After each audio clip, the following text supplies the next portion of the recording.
match of PlayStation All-Stars that's ever been played online, we have a record of. Gotcha. Have you seen even Here we one go. gold bolt?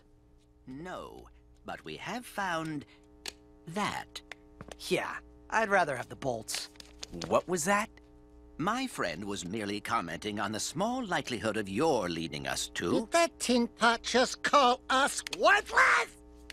Show 'em, Jack! Show 'em what we're worth. Now, I am sure there is a reasonable solution we can arrive at. I think this is plenty reasonable. Let's settle this. So to warn everyone, I'm gonna stop towards the end of this fight because we were instructed not to show anyone. We don't want to spoil the ending. No spoilers. After that, yeah. But this is the rival system you're talking about. Everybody has basically one person they need to face off with. Yeah, that's right. So I guess fantasy matchups, I think this is perhaps one of the most storied fantasy matchups in all of gaming. So it was really fun for us to finally pit these two head-to-head against one another and see who's the best. And I gotta say, I love the, when I noticed this when I went down the first time you guys were playing the game. I was watching you guys play the game. For the first time, I was really watching how the developers play the game. Yeah. And I really began to love the one-on-one in this game. I still think it's the best. It's the most tactical. When I've been playing at home, matches go into 4 and 5 overtime sometimes. Yeah. Playing time matches.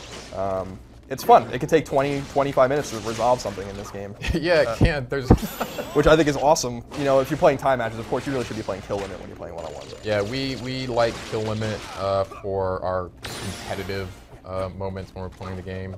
It really does boil the game down to its very fine elements. How good are you at getting that all-star power and then capitalizing on it? Using those supers at the perfect time with the perfect setup. We like 1v1, but we also really like 2v2 teams, because then, well, one, again, you're getting 4 people playing the game at the same time, and we tend to think the game's really fun with 4 people. But also you can unlock sort of interesting combinations of characters, like, oh, Radic is really good with this long-range sniper rifle. I wonder if I can find another character out there who can complement that, and maybe together we can develop this really interesting playstyle. Speaking of this, the 2v2, one-on-one, all that jazz, Manco Polo Balboa, he writes in and says, in what ways can you customize local multiplayer game rules? Yeah, we've got a ton of options. Obviously, you've got times matches, kill limit, and our stock matches. Items on, items off, right? Items on, and you can turn on individual items on and off if you like. Of course, you can mess with the time limits, and we default to 3 minutes, but you can go up from there. You can have 10-minute matches if you really want, and higher. Yeah. The kills, you can set a custom number of kills, custom number of deaths in stock.